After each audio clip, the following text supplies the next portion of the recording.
Ladies and gentlemen, please notice that exits are conveniently located at the front and rear of this auditorium.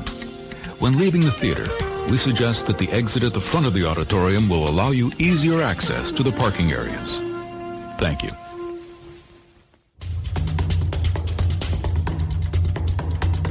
Oh my god, that's gross. Corey Feldman does not know how to eat a freaking pizza. Completely changed the face of everything. It's very unique. I will give it that. Oh, thanks, man. I don't want to embarrass myself. Should I embarrass myself? No, please no. Oh, shut up. Shut up. I am embarrassed. Hi, I'm Mike Field. And I'm Mike Butler. And you're listening to the Forgotten Cinema Podcast. Each episode, we highlight a film that, for a variety of reasons, was forgotten by audiences, whether it be because a more popular movie came out at the same time or the movie simply didn't catch on with an audience. We'll discuss what we love about the movie, what we don't love about it, and we'll try to figure out if this is something you should revisit down the road. But before we talk about this week's movie, let's give you a little bit about ourselves. Mike, you go first. All right. I'm Mike Butler. I'm an actor and writer based on the East Coast. I've acted in various short films, web series, and plays in and out of New York City. And for my day job, I work at a movie theater. I'm a manager at a movie theater. As am I. We actually work at the same theater. I'm also a writer-director. I've done web series, shorts, features, a couple features, and I have 2 books out. So we are both well-versed on the production of content and how content is viewed and seen by audiences. So we think we have a unique viewpoint on that, but I guess that determination would be up to you, the audience. I hope you guys think so, too. So this week, we are going to talk about The Legend of Tarzan. I was going to do the yell, but then I opted not. No. Oh, okay. It was like really briefly I was going to do it, and then I was like, you know what? I don't want to embarrass myself.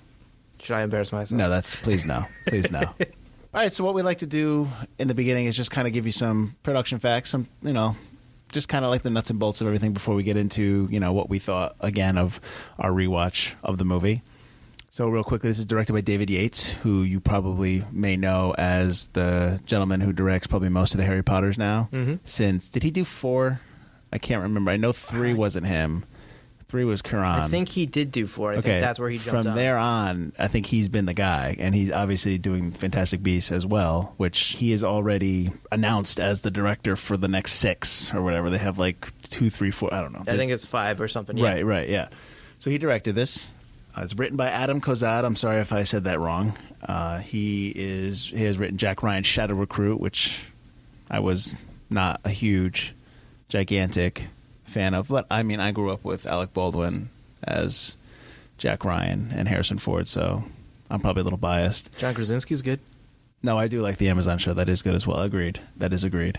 Craig Brewer as well. I think Craig Brewer came on later and did a rewrite. I think he was going to direct it, but he opted not to, or he went to something else. And Craig Brewer's from Hustle and Flow, which is really good. Mm-hmm. The Footloose remake, which is decent. I mean, it improves upon the original. The original is really in the 80s.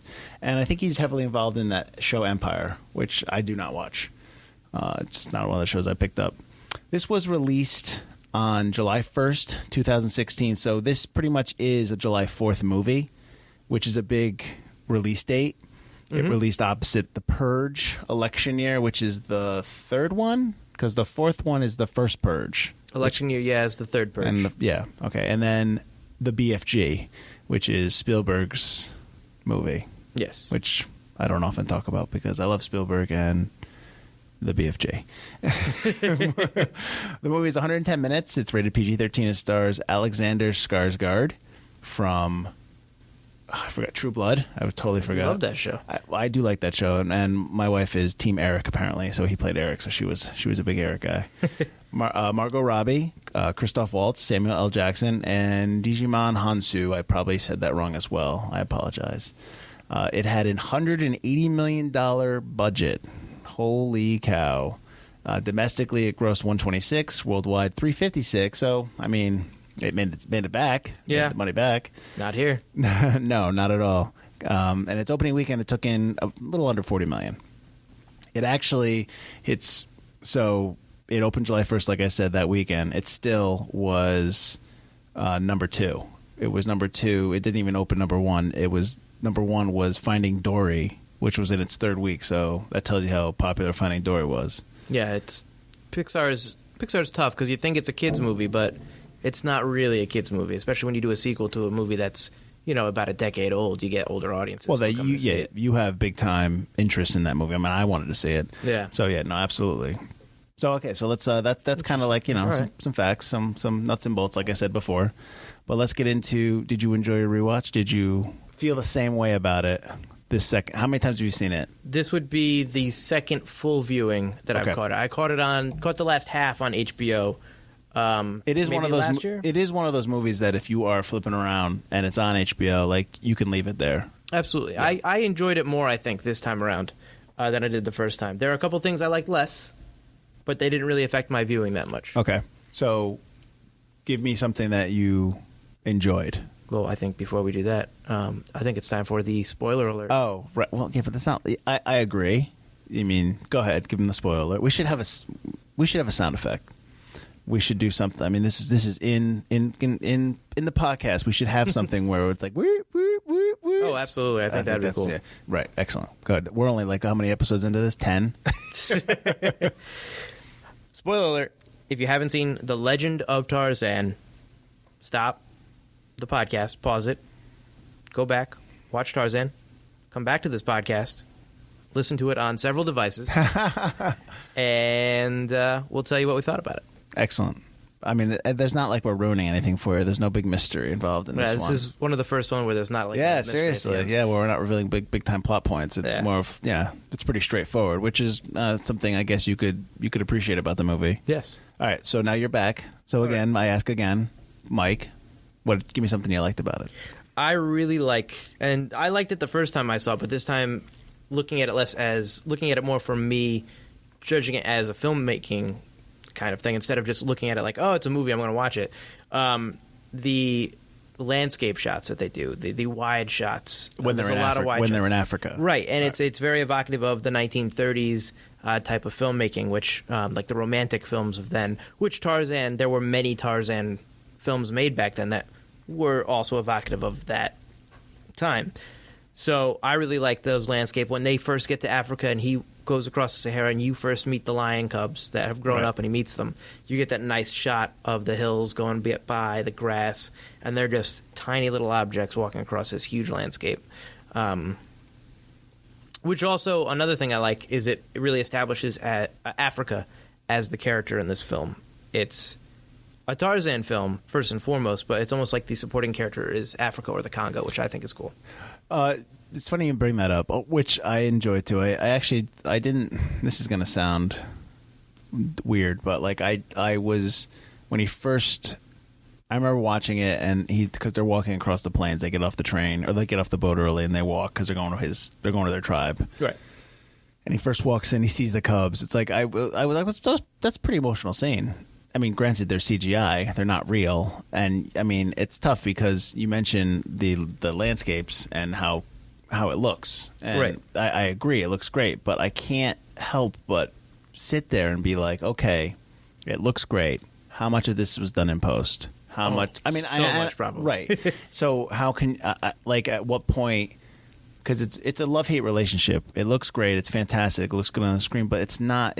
There's an element of this isn't real, and I think you're able to get Africa. If you're shooting it in camera to look beautiful, do you need to act? Do you need whatever they did to accent all that?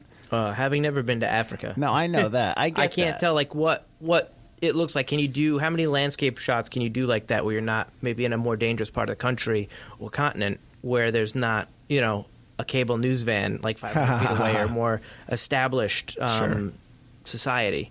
So maybe you need those shots. It's definitely not a negative. I'm not saying this in a negative way. I know. It's more of kind of like a commentary on just modern filmmaking. I think that it's very easy for people to want their aesthetic to be perfect, and they want that. I want it to look this way, so they turn towards digital to get it just the way they want it. When you can still get that beauty if you just work at it in camera And granted, it's a $180 million budget, so I'm sure the money was being spent elsewhere.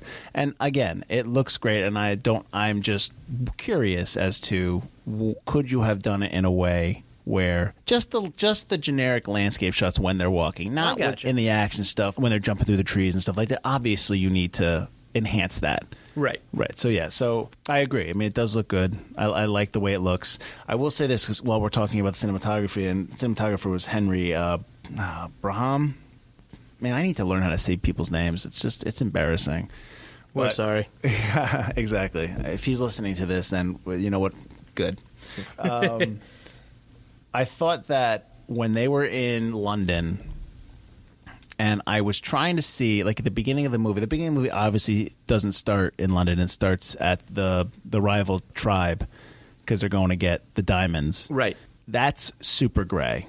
That's super, maybe not saturated. It's just gray. Right. London's gray. It's rainy. And then they get to Africa, and for the most part, there's color there. There's warmth. There's even, like, I don't know if you remember this, when he's in London and he's sitting in the back of the cat. I know exactly. I wrote a note about it. The shaft of light when he decides that he's going to go. Yep, it's like a little bit of Africa's finally showing through. I know he does the gorilla noise or whatever. He'd like the guttural, like, he goes, "Hoo," like that real quick, and then the shaft of light. I thought that was really cool. I couldn't quite see if it was it was really an aesthetic choice to continue the color, because it still kind of felt muted sometimes when they were in Africa. I feel like they put like a film grain on it a little bit, especially some of the jungle scenes, but they do introduce color. If you notice, there's almost no blue once they get to Africa. Blue is reserved for London and England, and the only bit of blue, which I can't figure out what it meant, was the butterfly that lands on her shoulder when she's on the boat and then flies away, and she smiles at it. But at the same time, blue throughout the rest of it, up until then, had represented London. That's interesting. Now I'm intrigued. Now I want to know. Darn it. Now I want to know. I want to know what that meant. But yeah. So, because when they go to the tribe, when they go to the first time, it's really warm. It's beautiful. It's like, it's a great set, and they have the sun in the back and stuff like that. It's great. And obviously that's his home, so it felt like home. But then when they get into the house, when she goes into, like, 'cause they don't really go back to, like, the cabin, like when they meet the cabin where she was, and he says, as custom, no one's been in there since you've left. Right. And she only goes in there real quickly, and they cut, and then they only go back later on when they get ambushed. They go back when she makes love to Tarzan. No, that's what I mean. But that's what I'm saying. Oh, that's right before the ambush. So you're never in there. But even when they get there, that's gray. Yes. Yeah. So like that tells me that maybe I'm looking too much into the aesthetic of the film, saying that, like, oh, they're really focusing where they're going to put the color and stuff like that. So that's all. Oh, yeah. I really enjoyed the use of color. I think maybe the reason that scene is gray is because that is the civilized home. I don't want to call it civilized home. That is the London, America. That is the West home. Right. No, I got you. So that's why the inside of that's gray. Right. We don't really see the inside of any of their other huts. Would that have been colored differently? Well, and while we're on the beginning of the movie, I thought that the opening was really good. It sets the tone. I want Tarzan. You want these diamonds. You need to bring me Tarzan. Right. Boom. That's what the movie's about. It's a sequel. Right. Which is cool, and that sets it up as a sequel. There is one thing I desire above all else. Bring it to me. Bring him to me. You shall have your diamonds.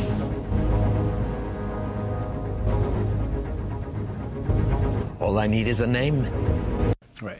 And then the opening 20 to 30 minutes, I actually thought they did a really good job of blending in what happened to him. How he became Tarzan a little bit. Mm-hmm.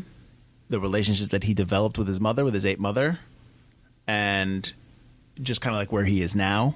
And stuff like that. I thought that all that was done really well. Like it had, because once the action starts, because there isn't, other than the gun battle, when they shoot everyone in the beginning, there really isn't any action until they get ambushed, and then it pretty much just goes. It just keeps. There's no slowing down. They do have the dinner. They do have the Raiders of the Lost Ark Marion dinner that they do. And I want to get into Christoph Waltz's character a little bit later, probably like in 2 minutes. But they do kind of slow down a little bit. But it really just kind of like goes. once the action kicks off, it goes and it flows. And I think that's a big positive for this movie because it doesn't ever feel like I'm bogged down. Right. I mean, you never look at your clock. But I think that's also because it's trying to be, again, evocative of those movies from the 30s, the adventure films, which Raiders as well was trying to be evocative of. So Serial. they're trying to be like, all right, here's our film. It's adventures. This is the adventure. The first 30 minutes, let's lay it out for you, maybe even less than 30 minutes. And now let's go on the adventure. All the pawns are in place. Listen, Raiders is a good story to ape, pardon the pun, when you're trying to tell. That is the fakest laugh. So, when you're trying to edit, when you're trying to write this story, I mean, it's. I mean, I would say inarguably, but I'll say arguably. Raiders is the greatest action adventure movie of all time. Certainly the greatest adventure movie of all time. Yes, well, I'm looping that together. But Right. yeah, adventure. Yes, it's inarguably the greatest adventure movie of all time.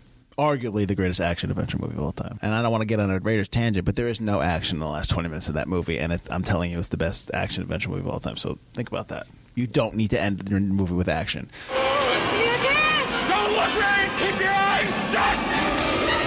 That being said, the Tarzan movie. Just get back on topic. I liked the development of the story. I liked the structure of the script in and of itself. I would say I like the format up to a point. There's a scene probably toward the middle or last 75% of the film, right after the train car scene. Tarzan looks out the window for no reason at all. We're given a flashback to him and Jane, and they're passed together. When she first, which flashback is that? When they first would meet? Be a little after. Her? I think that's when he's dragged into the hut. I know that now they're talking about the rival tribe, so I guess that makes it work. But you're talking about when he protects her, right? I think it's right after. Yeah, him protecting her, and she gets taken into the hut. And it's like the flashbacks up until that point were kind of framed well. They were framed, if you ever watched the show Arrow on TV, the first 5 seasons, they always do flashbacks. And there's always a framing device. And Tarzan was using that as well. Like, hey, you remember this? And then he looks up to the sky, and then he flash back to Tarzan's life. That's a fair point. But in the last 2 flashbacks just seem kind of shoehorned in there. Like, we got to get these in here. We didn't really do a setup for these. That's a fair point. I mean, TV has to have that structure because you have multiple writers coming in and multiple directors, and it's like, this is what we do. This is how we do things. You need to fit within this format. Right. No, I get you. And movies don't have that, and you probably have multiple edits and multiple writers. That's a fair point. So something that kind of I had a question about. I don't know if you did. So that when Christoph Waltz, Leon Rom, when Rom goes to they go to catch Tarzan. They find out he's at that. Well, for some reason, I guess they just figured out he's there. Yes. They why kill the chief? Like you have him out there at gunpoint because you want Tarzan to come get you. He's coming to get you. You've trapped him. Why are you shooting the chief? I think it's twofold. One, to make the other natives get in line because he's going to be using them as slaves, and B, also he tells Jane he wants to be the legend. He doesn't like Tarzan because he's some rich guy who made it in the jungle and then made it again, went back to his life of luxury. So he wants to be the guy who ends up beating Tarzan. So, because I want to get into Rom a little bit, Christoph Waltz's character, I didn't feel like he was doing a bunch of different things, and they were fine, but it was almost like I didn't feel like it was really defined, like what exactly he was doing. And I'll give you an example. Like, I got the sense that he was trying to make his character OCD. You know, like he was like a little like. I get that, yeah. Especially like want everything neat at the dinner when he moves the utensils. But here's the thing: when you're fine dining and you're eating, and if you don't like the meal, you cross the utensils. You put the utensils over each other, telling the chef that you're done, or the waiter, but you don't like your meal. When you put them perpendicular, that means you enjoyed your meal. So, is he moving them back because he doesn't want he doesn't want the person who made the food to know that it was bad? Is he moving them back because he wants them even? Like, this is what I'm saying. Like, it's stuff like that. Like, so when she tells him, which I don't understand the comment, because the comment feels like when she says this, it feels like I missed something, because she's like, your mustache is shorter on the right side a little. When she tells him that, like, I get it. You're trying to like throw him off, but you have not set that up that he is a perfectionist or whatever. He's OCD. Because he sits there and he know what I mean? It's just a really bothersome comment. Like if somebody tells you one of your eyebrows it looks a little shorter than the other one, you're gonna touch it. It's just like a childish kind of thing, but it kind of gets to this big bad guy like that. I think it just is something she said. Maybe she didn't need to know that. I get that. I don't have a problem with any of the stuff they're trying to do, but it seems like they're trying things, because then he talks about how he doesn't like Tarzan. Right. Because he's a savage. Because he's a rich boy who made it. But he was still, but I don't get that sense. I got the sense he didn't like him because he's from the jungle and he's not refined. What I'm saying is that the different style choices that he made with Rom, they don't really seem to match up. They just seem to it's almost like, I'm going to come up with some stuff. This is what I'm going to do. Because I have this idea of my character, and it doesn't seem like it was ever maybe taken into account by the director or the editor in terms of keeping it consistent. It just, I don't know. I couldn't find from the place. Then I'm not saying, I might be missing it. I think Christoph Waltz is a fantastic actor. I just want to say that first of all. Agreed. No. And I'm not. No, I'm supporting your point. He gets cast as villains in movies that aren't very good oftentimes. Half 50-50. For example? Green Hornet. Ugh. This film. I don't want to get into those other films. Okay. But I think maybe you cast him and then you're just like, we need someone. Maybe the producer of the film was like, listen, the villain's a little weak. We like the script. Let's get Christoph Waltz in here. Maybe he can do something with it. And they just tell Christoph Waltz, just try things to make it. And maybe Christoph Waltz just couldn't find what it is that he needed to do to get in that space to make that villain memorable. So he just tried a bunch of stuff. And I think that's what he does oftentimes. People just look at Inglourious Bastards and go, all right, he can be a really good villain, really complex, really awesome. That's great writing. But they don't know how to use him like Quentin Tarantino does. Or the movie's not necessarily, it doesn't hinge on the villain like that movie does. Mm-hmm. So I think the same thing's happening a lot with Ben Mendelsohn as well, with Rogue One, with Ready Player One, with Captain Marvel. With the ever-popular Robin Hood. Ooh. God. That will not be forgotten. I mean, actually, it will be forgotten. It will be forgotten, and that's probably a good thing. I believe it already is.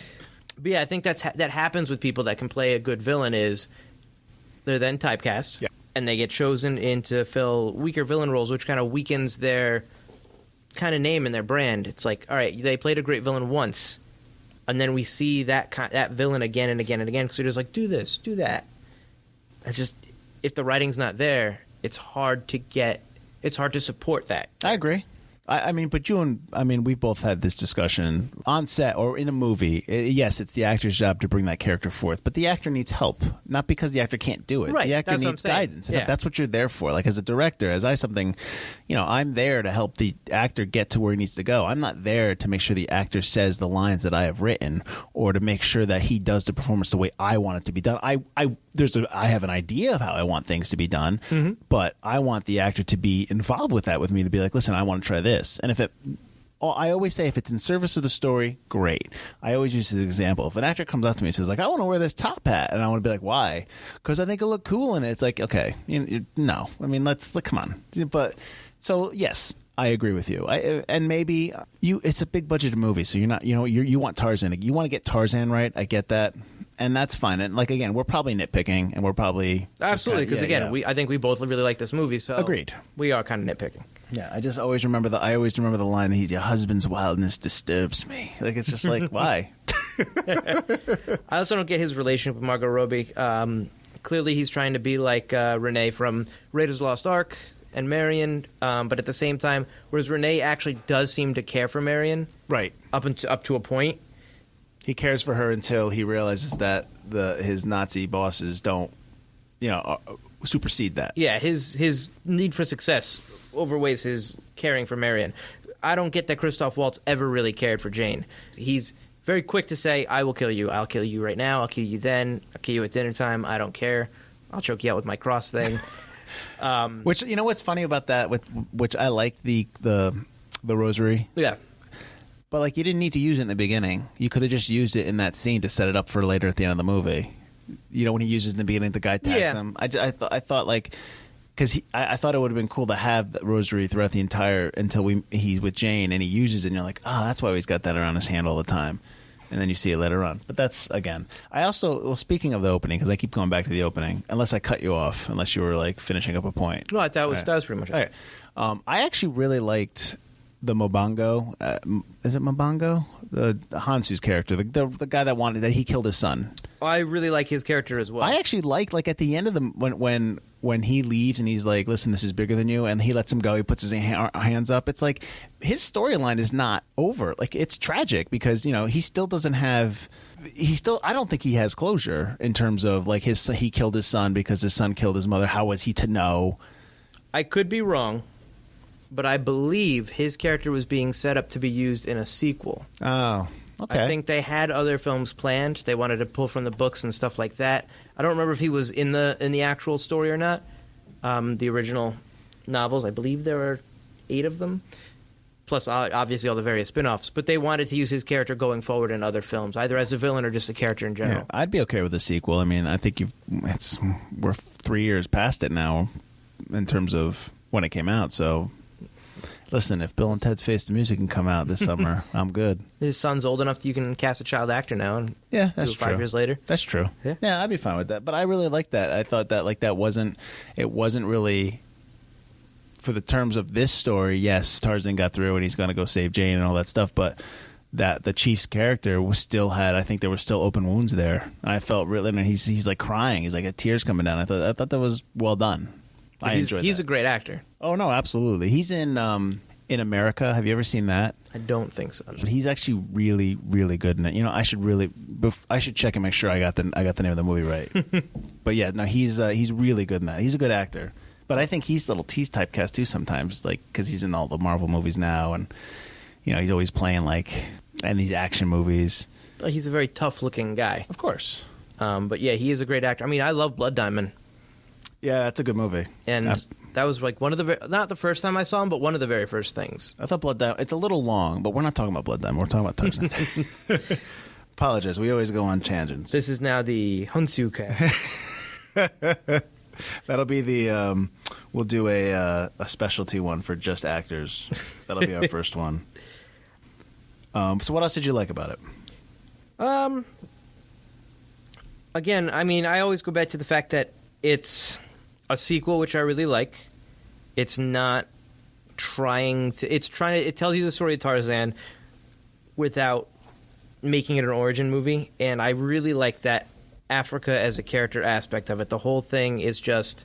Tarzan's there to support the themes that they have going for the movie, which is Africa. It's almost like a travel ad in a little way. It's like, hey, Africa's pretty cool. If it's digitally altered, yes. It's digitally altered Africa, but it's still...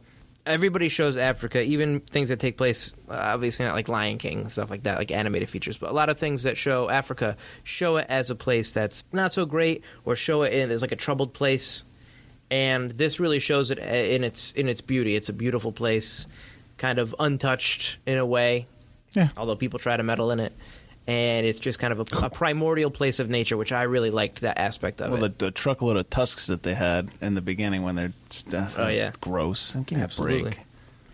Well, that was no, I got you. The ivory and what did they say? The ivory and diamond trade or something like that. When they in the beginning, that's what they're after is diamonds. Yeah, no doubt. I also want to see how villainous was the King of Belgium. Yeah, you know what? That's funny because it's funny you mentioned that because they kept saying like King Leopold. He was brought up a bunch of times, but you never saw him. You just saw Rom, and then you saw, I guess, the banker. That was the banker, but he wasn't a Belgian banker because he wanted to sue the king for his debts. He was going to basically take a cut from the diamonds, right? And then he was going to get paid. But he was going to get overpaid instead of just basically because he's going to turn around and go back to the government and be like, "You need to pay me," and that's what I mean. That's where he's going. If he didn't get eaten by the alligators, which we never see. I like mating call.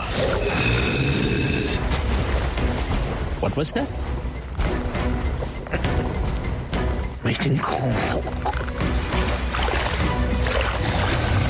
We haven't even talked about Jackson. We haven't even talked about Samuel L. Jackson in this. So, okay. I could talk about Sam Jackson. My notes right here. Excellent. He's our window into the world of Tarzan. He's the us. strange world He's of us. Tarzan. Exactly. I mean, he's got his tragic background, which he says later on. You know, he fought in the Civil War, which I was like, oh wow, I forgot what time period it takes place. He's almost like, I mean, he's almost like his character in The Hateful Eight. That kind of same character who, you know, was just like from the Civil War, went off and started fighting. I think he went off down to Mexico in that too. Yep. Yeah. I like that he always just points out how ridiculous things are when it's going on. It's like ants are ridiculous, but he still tries the ant. Tastes like bacon. Shooting is ridiculous. Going off the trees is ridiculous. He says what we all think when the stuff that's more Hollywood happens. He's there to make a comment about it. Yeah, you do. You need us. You need a member of the audience who is out of his element, Right. which is us too. Because Jane's from there. Jane grew up there. Tarzan obviously is from there. The tribesmen that he's with. You know, other than Rom, and you don't want to connect with Rom, so you need someone there that's us, and that's Jackson. Absolutely. All your best superhero or larger-than-life figures need a companion who's our window into the world. Yeah, and he would have been. I mean, that would have been a good, like you said, if there was a sequel, I could have seen him coming back and everyone coming back. They became, yeah, except for Rom. They probably obviously, spoiler alert. He gets eaten. Which, you know what's funny is, so he's the hero. Tarzan's the hero, and at the end of the movie, he's holding on to the rosary or the Egyptian silk, or whatever it's called, and he's asking him to he's like, John, help me, and he lets it go. He basically lets it go. I know it says it slips out of his hand, but I think he lets it go. Like, that's not a hero move. But again, he's Tarzan, and the law of the jungle is different than the law of man. Right. So I thought that fit. I thought it wasn't like, well, you know, when he releases it, when he calls him John, right, almost like he's letting go of the title of good John. job, good catch. No, agreed. Yes, and I think that's a nice, and that also the bookend of her getting having the baby. You know, like, you know, when they went to London and she lost a child, and they were trying to have a child, and, you know, he leaves, you know, the jungle, but it's where he belongs. At least he belongs on the continent. Right. That's his home, and that's where he's, you know, he can bridge he's both man and both animal. And I also like how Jane, as opposed to a lot of interpretations, she's not there to civilize him. She wants him to be Tarzan. Right. She wants to go back to Africa to live there. And all the other iterations I've ever seen, Jane's like, oh, come back to London with me. It'll be great. You're this big, strong man, but I can teach you and civilize you. Which is pretty crappy, because it's like, you know, you know what I mean? Like, to pull him from that and like, no, you're this, right. You become this. So and you it's don't like, really love him. right. You want to change him. Whereas right. this Jane loves him exactly the way he is. And I think that's a great, I don't want to say twist, but that's a great story element that was not in the other ones. I think that makes this movie more palatable, like, just kind of like you like it more because it's more honest, it's more truthful. Right. And she's a Jane that, I don't want to say Tarzan deserves her, that she's a Jane that deserves Tarzan. Yes, agreed. I was mixing up my words. I gotcha. But yeah, no, I agree. That's another good point. Like, she's, you know, when he says he doesn't want to go back, and she's all like, oh, you know, she's trying to pack, and I think that's great. Yeah. I also like, which they don't do enough of, although maybe they've been seeing it more and more, is films where your hero isn't, the love story in it isn't the hero looking for a woman. He's already got the woman, and it's just about their relationship. You don't have to, like, build it all up. It's just about the love between the two people. Sure. So it's not like a will they, won't they. Right. They do, and here's their love. And I enjoy that aspect maybe more than, like, a movie where, you know, if you're introducing a superhero and you've introduced Lois Lane for the first time, sure, go ahead. But if you're establishing the hero's already there, that they already have a relationship, I enjoy that better than the will they, won't they, because you know they are. Mm-hmm. I also actually like the placement of the yell.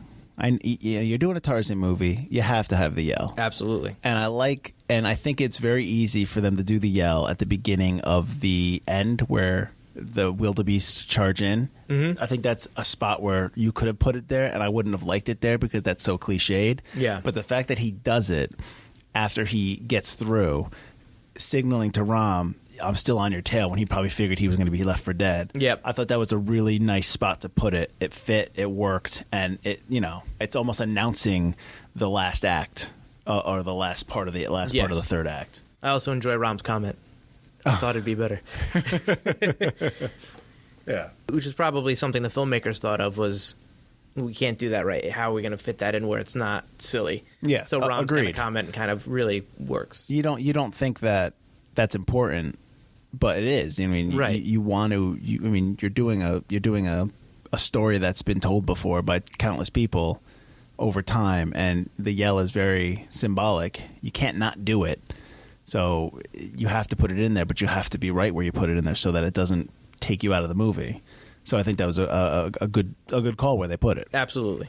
Another thing I liked is I like the score, which is scored by Rupert Gregson Williams, who's the brother of Harry Gregson Williams, and I did not know that he had a brother that was also a composer. Look at you. And I wrote that it was reminiscent of the Dark Knight trilogy, and then I found out that Rupert works for Hans Zimmer's team of composers called Remote Control Productions. Yes, I heard a lot of the drums as well. Yes. So I thought that was cool. I also like the African music that plays, the chanting. I like that they created their own song for Tarzan, telling the story of Tarzan within that song. I thought that was cool as well. Yeah.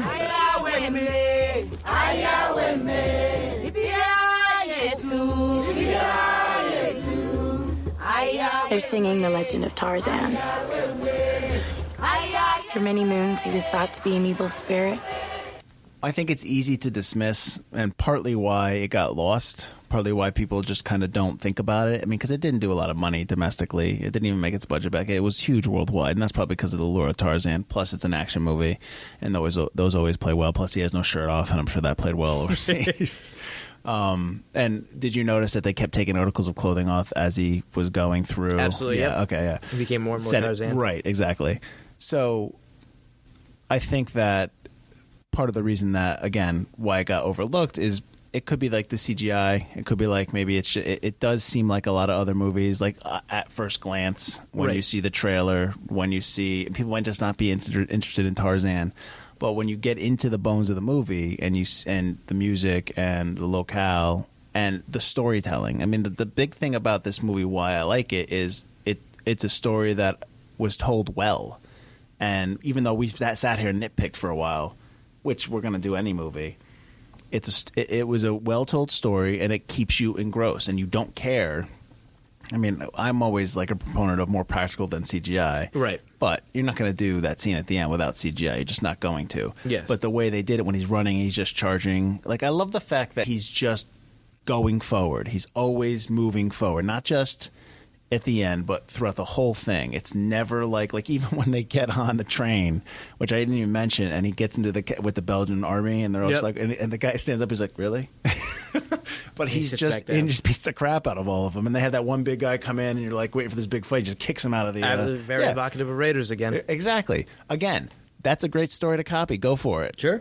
But I think that the fact that he's always moving forward is like in line with his character. It's not, you avoid those cliches of like always, he's not a hero. Like if we're going to do the Raiders, yes, Indiana Jones is an otherworldly guy, but he is a regular guy. He's he's a regular guy, yes. A regular Joe. So he has those moments where he's not superhuman, but not Tarzan. Tarzan is more than human, and he's somebody who's an animal and who's somebody who's always going to keep going until he finishes it. Even when he gets shot toward the end, he just keeps running. It doesn't faze him. Right, and that's in line with the character. Again, that's great storytelling, and I think that's why this movie is something that we both recommended for Forgotten Cinema, was because it's people need to go back and watch this and just kind of enjoy the storytelling. Absolutely. So is there anything you didn't like about it other than the stuff that we've already talked about that we were kind of nitpicking at? When I watched it this time, I really hated the CGI of the apes. It really bugged me. Which part? The fight toward the end, because there was the fog kind of masked it, but the lighting wasn't quite right on the apes. When the flashback scene when he kills when they kill Tarzan's father and not the mother's already dead, when they take Tarzan, and the first couple of scenes of younger Tarzan, the apes just didn't really hold up as well as I thought they did last time. And it might be because the Planet of the Apes movies have come out. Sure. And I'm just used to seeing that, but I didn't like the CGI as much this time. Okay. When the apes were there. That's a fair point. But I think, that's just the choice. What are you going to... I don't like people in costumes if they're not doing... You know what I mean? I think you run the risk of it being worse. I think practical costumes with CGI faces. Maybe. I don't know. A couple of scenes where you maybe just show like an arm next to him, like when he's punching. That could have been a real... Okay. I just like when they blend CGI and practical. That's fair. It's a fair point. Anything else? I don't have that much that I didn't like. I went over most of it. That's pretty much my big thing that I did not care for is the CGI, and it's only 3 years old. But maybe that's just how far we've come already. That close in it. I also don't like how clean-shaven Tarzan is when he comes out of the jungle. What, you couldn't get a sharp rock and kind of shave himself a little? Listen, I'm okay with him being hairless chest-wise. Maybe he just doesn't grow hair there, but you're growing a beard, even if it's a patchy beard. Well, wait a minute, hold on. Are you talking about in the beginning? In the beginning, when he meets Margot Robbie's character. Oh, I thought you meant like when he's running around at the end and he comes out. No. But when he comes out, he's got the dreads and everything, and the dirty hair. No beard? Well, he's Scandinavian. Maybe he wasn't somebody who he was, He's always clean shaven. Maybe they shaved. Maybe the apes learned how to shave back then. But that's another fair point. So you don't like this movie. Really cool, Mike. Really cool. I hate this movie because of that. I also noticed that the ostrich scene is basically the Gallimimus scene in Jurassic Park. Absolutely. I noticed that, especially with the running. I mean, but yeah, I noticed that too. I mean, does that go into their, it's almost like they took it, so listen, so they took it back to the special effects guys and listen, so ostriches have to be run. Yeah. And he just took a template from the Jurassic Park movie, the same engine that we use. It's the same engine we use for this movie over here. And they just replace the ostrich. Watch this. Dinosaurs. Control X, Control V. I got some ostriches. Dinos become ostriches. You're welcome. Are they going to dive behind any rocks over here or any logs or anything like that? Giant hippopotamus comes and just eats one behind a tree. No, yeah. Yeah, I noticed that too. I mean, I was okay with that. I was like, but then I'm like, why? But whatever. It might just be an homage. I just noticed it. I wasn't. No, it was it was very reminiscent. I agree.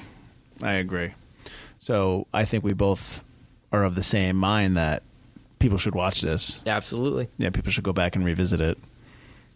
You know what it is also? It's an adventure movie, and there are no adventure movies anymore. Or it's very rare that there's an adventure movie.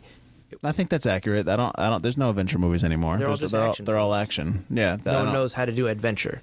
Right. I mean, I think there's some kind of gun shyness in terms of you don't want to be doing the next Raiders because then people will be like, you're doing Raiders, So I get that. But Everything comes back around. I'm trying to think on the top of my head something that was adventure that's been recent. I mean, Aquaman tried to be an adventure film. No. Poorly. I'm going to cut you off right there. No, it is not one. My man. I said tried to be. I dig it. That's not from that one. That's from Justice League. Yeah, that's League. from Justice League. Yeah, no, I can't think of one. The Adventures of Tintin? That was before Tarzan, too. That was, but that's underrated. That's a good movie. They still need to make a third one. No, they didn't even make the second one. I thought they made the second one. The second one's supposed to be Peter Jackson. Yeah, no, I think you're right. I think that this is probably the last adventure movie. I mean, we're probably missing something. But yes, watch this movie. David Yates is a really good director. I know he's getting some guff for the second Fantastic Beasts. I know people didn't like that. I still enjoyed the second Fantastic I did too. Beasts. The thing with we always get these tangents. The thing with Fantastic Beasts is that if you are not engrossed in the Harry Potter world, you're not into it, you're not going to like it. You're just not going to, and that's fine. I get it. You're not going to be able to walk into how many times we have people who walk into the theater here and go to see a movie that's a sequel, and they're like, "Is it good?" And I go, "Well, did you see the first two? No, it don't matter. People don't. You're not going to get it. Exactly. So.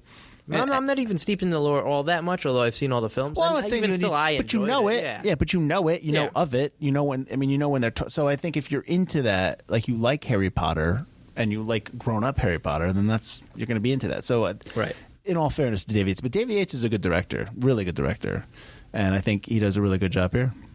And I mean, I think you should watch it. Which is good because I believe he's still signed on to do the eventual big-budget Hollywood Doctor Who, if that ever happens. I don't think they canceled that, so. Who's going to be that? Are they going to have all of them come back? I think it's supposed to be its own universe, a new Doctor Who that's Hollywood. Oh, come on. But they want to wait for the show to run its course. That show's going to go on for another 15 years. Maybe, maybe not. But they signed David Yates as director already, and I think they assigned a couple writers. Well, if it's not David Tennant as the Doctor, I'm not watching it. Who am I kidding? I'll watch it. So I guess we want to plug now stuff. Do you want to plug away? You go. No, you know what? I'll go first. You go. I have nothing to plug. No, so I just finished my second book, Adam Parker and the High School Bully, which is a second book in the Adam Parker mystery series. If you like Encyclopedia Brown, if you remember that book, he's a boy detective. Imagine if he grew up and he didn't like being a detective. So he's now all grown up and he's forced into... The first book dealt with him being forced into being a detective. This second book, the new one, deals with somebody from his past coming back to ruin his life and then ultimately kill him. So that's out at Amazon. It's available as ebook and paperback.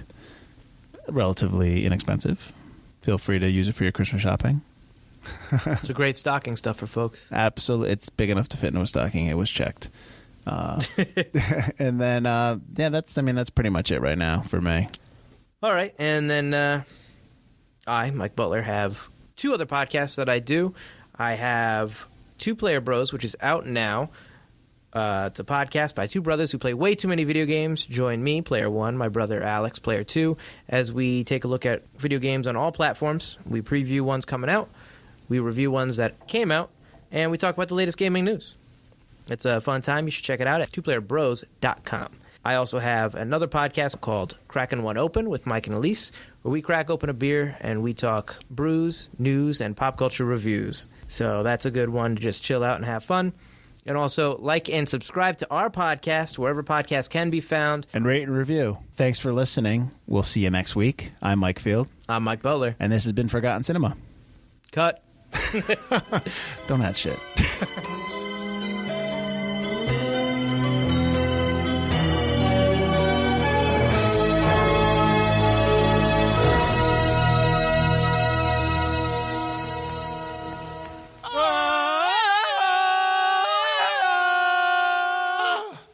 Oh boy, that was terrible. No shame.